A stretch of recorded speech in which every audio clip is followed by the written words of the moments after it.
Oke cuy, tadi maaf sorry agak kepotong karena Insiden. Tiba-tiba ada yang rusak-rusuk insiden yang buat pasta gigi. Itu merek ya? Iya jadi apa sih namanya? Gua sempat break dulu, takutnya kan tiba-tiba masuk monyet ya kan. Nyelonong dari situ masuk ke sini wah. Pintu ini belum gua buka. Pintu gua belum buka ya kan. Gua mau lari kemana? Gua mau lari ke mantan nggak mungkin. Kan tidak ada harapan lagi buat mantan. Oh, iya. Gitu. Gua keluar, gua gusur-gusur dulu. Terus gua minta jagain juga sama orang di luar. Max bre. Oke, baik. Pembahasannya tadi sampai baik.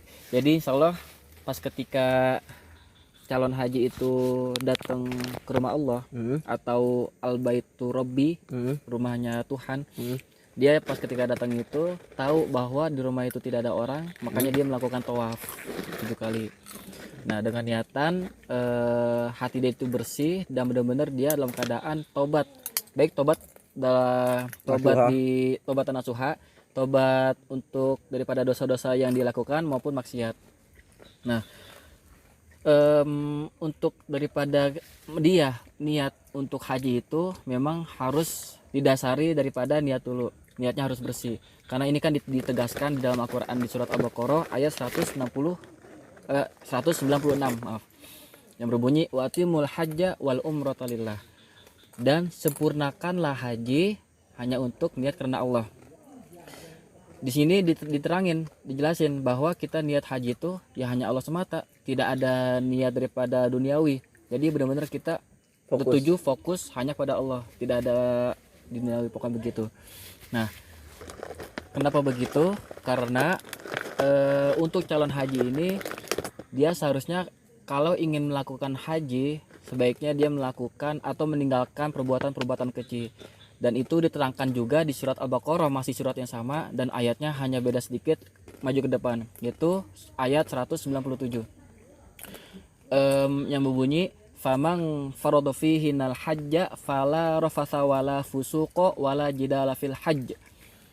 Maka barang siapa yang diniatkan untuk dia pergi haji, maka jangan sampai melakukan rafats, fala rafatha wala fusuqa, rafas, fusuk, dan jidal.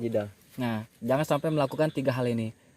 Rafas, dia melakukan atau dia berbicara kotor atau berbicara yang senonoh, yang gak baik lah pas ketika dia melakukan haji. Jadi usahakan mulut kita itu perbanyak berzikir pas ketika haji. Jadi ingat-ingat hanya pada Allah aja. Hati jangan sama sampai pikiran juga. Hati dan pikiran biar sama-sama sinkron hanya mengingat Allah. Jangan sampai mulut kita itu berucap yang gak baik-baik gitu. Rafas. Terus lanjut fusuk. Fusuk yang mana yang hampir mendekati daripada seksual. Mungkin sampai kita mohon maaf pas ketika kita haji tiba-tiba kayak kita ada pengen kemauan untuk bersenggama dengan istri kita. Nah, itu usahakan jangan sampai melakukan itu dulu karena itu dilarang. Meskipun jatuhnya kita udah halal sama istri kita, tapi dalam keadaan haji jangan sampai melakukan itu. Nggak boleh bukan yang nggak boleh, masih dilarang berhubungan, masih haram itu. Di waktu itu.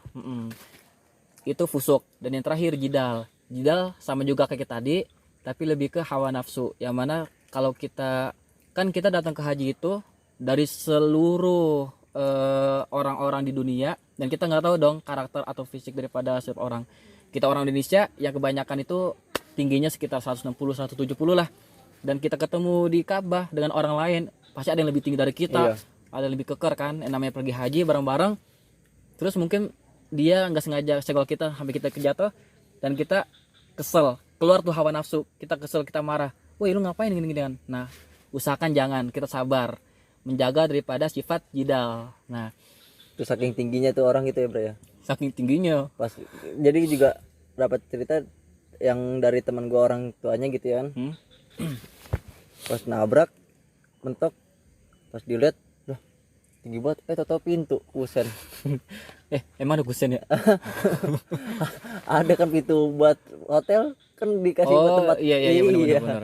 Bener kan? Tapi itu kan posisinya nggak di dalam Ka'bah atau dia dalam haji, maksudnya masih istirahat. Istirahat. Iya. Itu Tapi kan juga sama tinggi. aja. Iya sih emang bener kalau kusen-kusen gitu tinggi. Terus Berarti bukan orang ya? dia salah.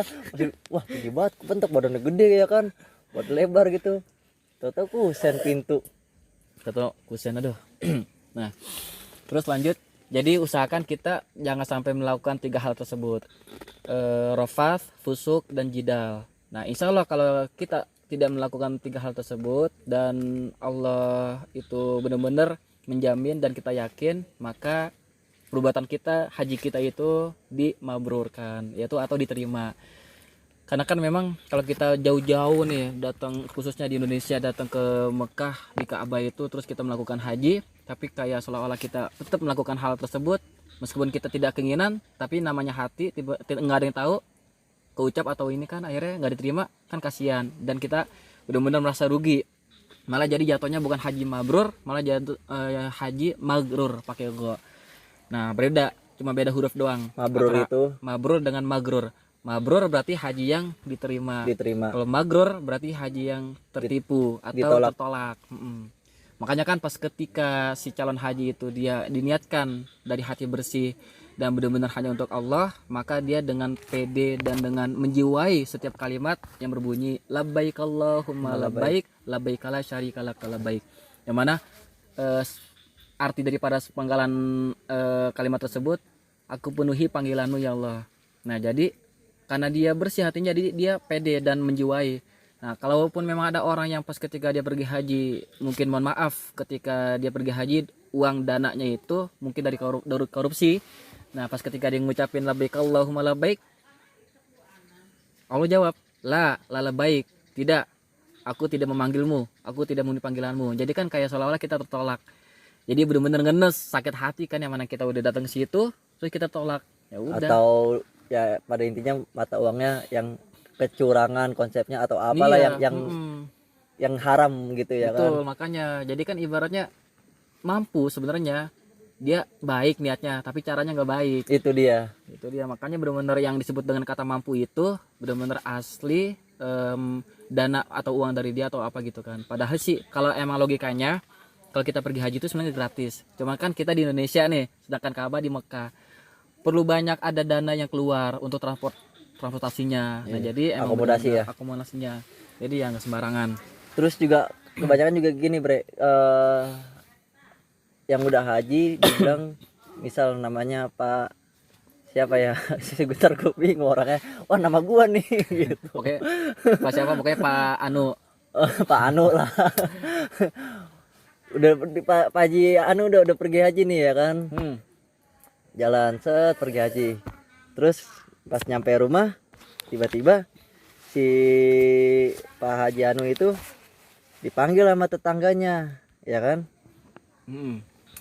Terus dari situ Pak Haji Anu dipanggil, Pak Anu nggak mau nengok ya kan. Iya. Dia jalan terus, Bapak Anu nggak mau nengok juga. Baru udah tuh dibilang Haji Bapak Anu, baru dia baru nengok.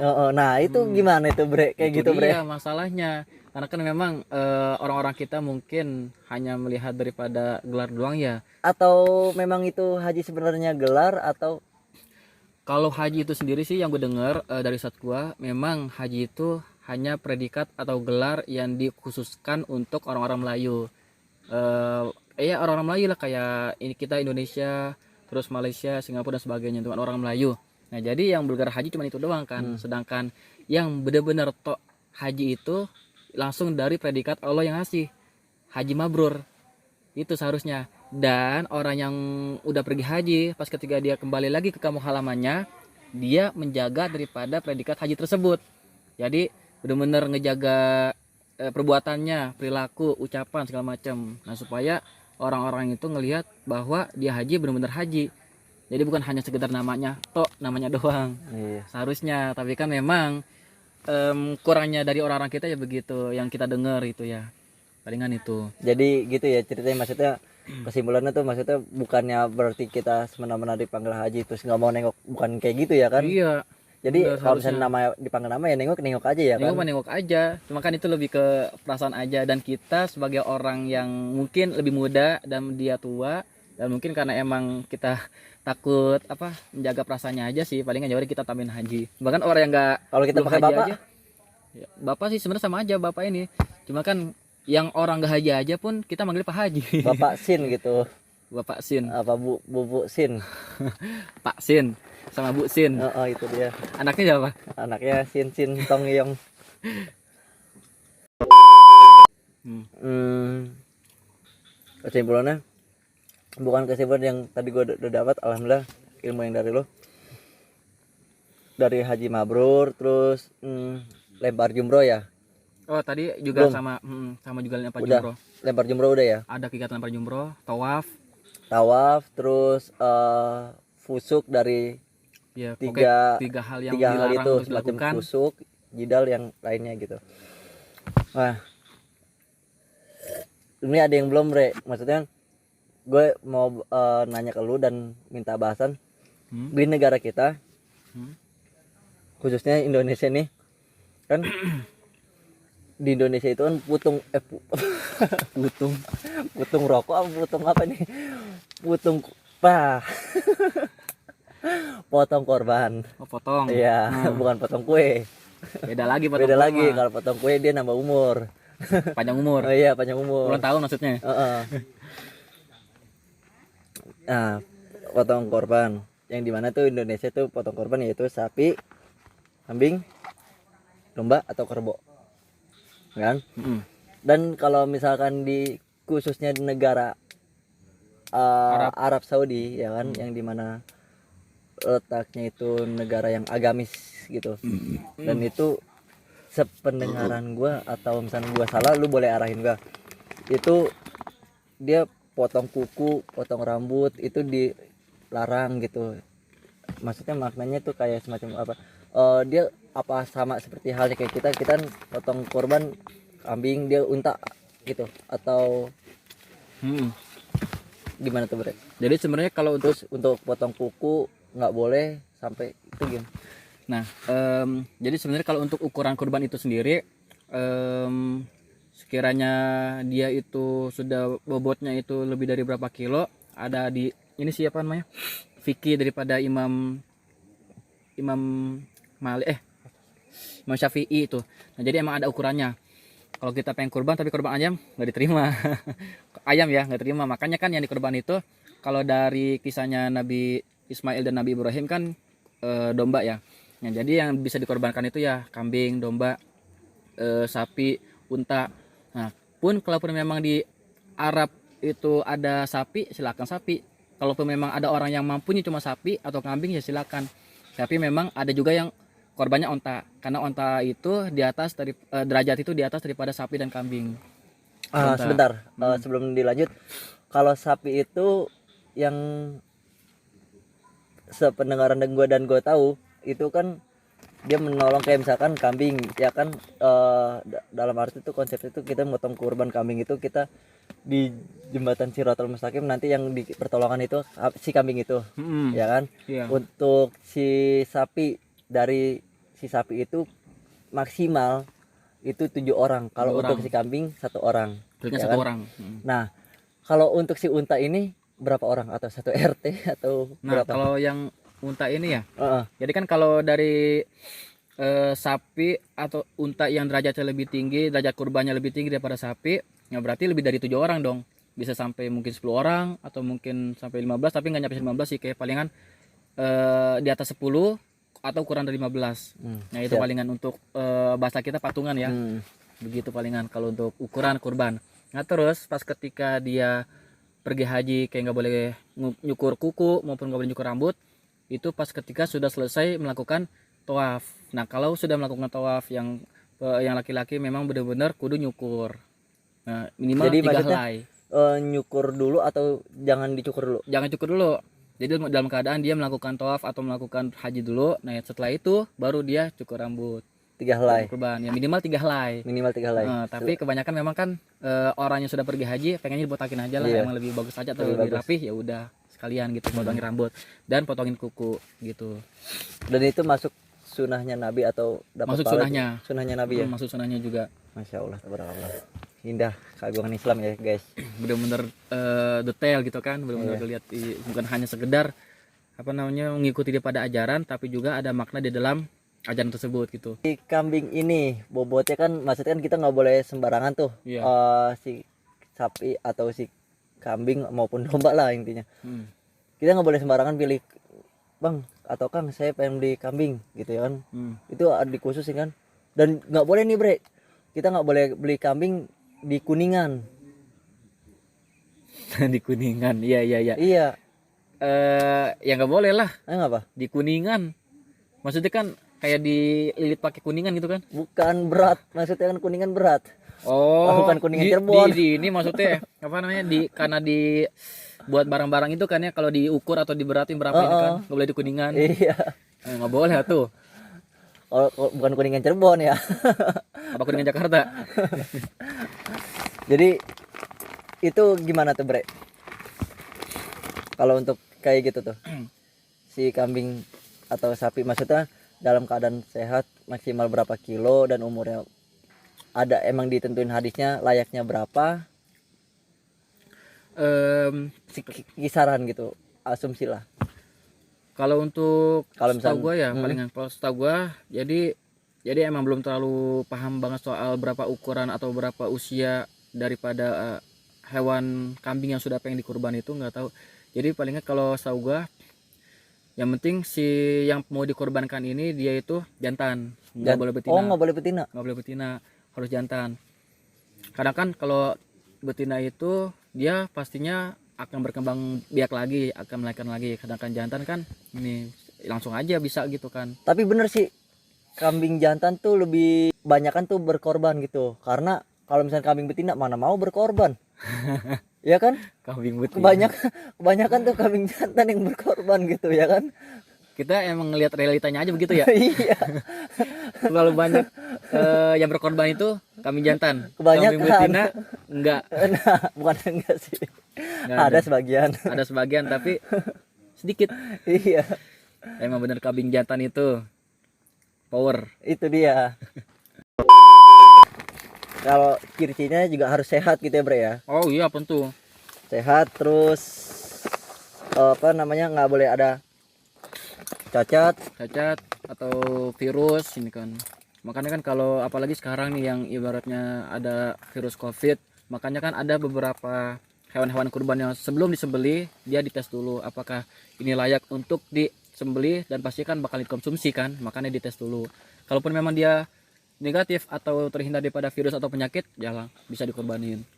Kemarin gua ngeliat sebelum kurban tuh sapi kakinya 2 katanya mau bawa kemana, mau dibuat korban. Kakinya 2 kan cacat bre ya. Bisa ya? Kok kaki 2 di jalan kaki gitu? Agak yang satu pegangan. ngeri kelepas yang satu pegangan. Ya Gitu iyalah. Kalau kaki 2 juga nggak bakal ada lo kaki 2. Aneh lah makanya juga. Jadi peristiwa pas ketika kurban itu dia mengambil daripada kisahnya Nabi Ismail dan Nabi Ibrahim, dan pertama kali yang membuat Ka'bah juga mereka, Nabi Ismail dan Nabi Ibrahim, mereka buat Ka'bah. Sebenarnya sih kalau menurut daripada kisah aslinya Ka'bah itu sebenarnya udah ada, tapi bukan dalam bentuk wujud, tapi dalam bentuk rekayasa atau cahayanya atau nurnya udah ada di situ. Nah, jadi pas ketika adanya banjir besar di kisahnya Nabi Nuh, itu kan benar-benar air meluap di seluruh dunia. Akhirnya Ka'bah itu diangkat dulu, naik ke atas dulu. Nah, pas ketika banjir udah surut, diturunkan lagi. Dan pas ketika kisahnya Nabi Ibrahim sama Ismail, barulah dibentuk dalam perwujudannya. Masya Allah. Benar-benar terjaga. Tapi ada loh kalau menurut lo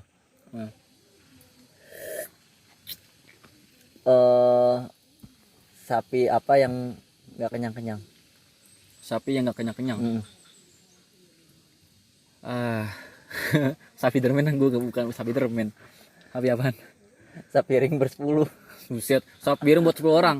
Kagak kenyang-kenyang, ngaco. Gua aja makan 2 aja kurang kenyang. Satu piring berdua malu kan. Ini sapi ini 10. Itu terlalu romantis loh. Sapiring berdua, Sapiring bersepuluh. piring bersuluh. Iya. Oke cuy, gua inilah kajian trip yang di Curug Nangka yang gua udah explore ke Curug Nangka. Itu dari Curug Nangka kita masuk Curug Nangka ini ada 3 curug cuy, yaitu yang tadi gua bilang Curug Yang di bawah Curug Nangka. Curug Nangka, Curug Daun, Curug Kaun. Iya. Ya kaun yang romantis sama kamu. Apa tuh? Kaun ini kita. Menikah dengannya. Iya itu dia. Apa dengan dia? Dengan dia. Jadi dari kesimpulan video ini gue udah explore video dan gue udah buat kasih curugnya itu seperti apa, terus simaksinya pun sempet gue kasih tahu. Dan lu sempet ngerekam juga nggak Bre waktu perjalanan kita? Udahlah. Ada juga ya. Nah di situ juga gue bermalam-malam jam tengah malam lah, jam 2 jam 3an sekitar gitu. Tapi nggak tahu sih malam tengah apa bukan, itu dia apa di pinggir apa di pojok gue nggak tahu juga malam. Yang penting tengah dah. Tengah aja deh. Jadi dia sih malam itu nggak mau diganggu gugat, nggak mau kiri pihak kiri, nggak mau pihak kanan, di tengah-tengah aja udah malam. Gitu. Nah jadi si malam tuh intinya tuh nggak apa ya, nggak pilih-pilih gitu, mau kemana dia di tengah-tengah intinya. Terus Karena kan emang kalau ngelihat daripada waktu khusus Indonesia kan, kalau hari itu berganti pasti tengah malam. iya Dan kita posisinya waktu jam berapa masih di sini dan jam berapa udah di sini gitu. Maksudnya berarti udah pindah hari dong. Makanya Betul. disebut dengan tengah malam jadinya. Nah selesai dari gua kajian ini, gua seperti biasanya gua bakalan closing. Setelah closing gua packing terus langsung balik ke rumah asal gua di Jakarta. Nah selesai dari situ gua bakalan next trip, insya Allah bakalan next trip lagi ke Curug. Ya kemungkinan besar sih kayaknya ya masih ada di Jawa Barat lagi kali Insya Allah ya. masih dari Jawa Barat aja. Iya insya Allah mudah-mudahan di Karena kan Jawa kita Barat. masih belum berani jauh-jauh kalau ke Curug gitu. Insya Allah sih kita coba cari jelajah lagi di Jawa Barat ini aja. Ya bakalan gue explore lagi. Terus juga apa ya, udahlah sampai situ aja deh. Yuk Abdul Aziz silakan closing. Oke, baik, alhamdulillah ya kita sudah selesai pertemuan atau majelis zikir ini atau majelis ilmu ini. Mudah-mudahan apa yang kita tadi sama-sama dengar, apa yang kita tadi sama-sama pelajari bisa mendapatkan satu poin plus untuk diri kita maupun ladang pahala untuk kita Amin ya ketika Rabbi. nanti bekal untuk nanti kita. Amin ya Insyaallah. Dan insyaallah kalaupun memang ada yang salah itu memang semata-mata asli dari saya sendiri, dan ada pun yang benar itu langsung dari Allah Subhanahu wa taala. Dan insyaallah akhir kalam kita tutup majelis ini dengan sama-sama baca istighfar 3 kali dan juga doa kifaratul majelis. Astagfirullahaladzim, astagfirullahaladzim, astagfirullahaladzim. Subhanakallahumma wa bihamdika asyhadu an la ilaha illa anta astaghfiruka wa atubu ilaik. Terima kasih. Assalamualaikum warahmatullahi wabarakatuh. See you. Gen. Gen apaan lagi bre? Kemana Kan tahu lagi? see you, gue again.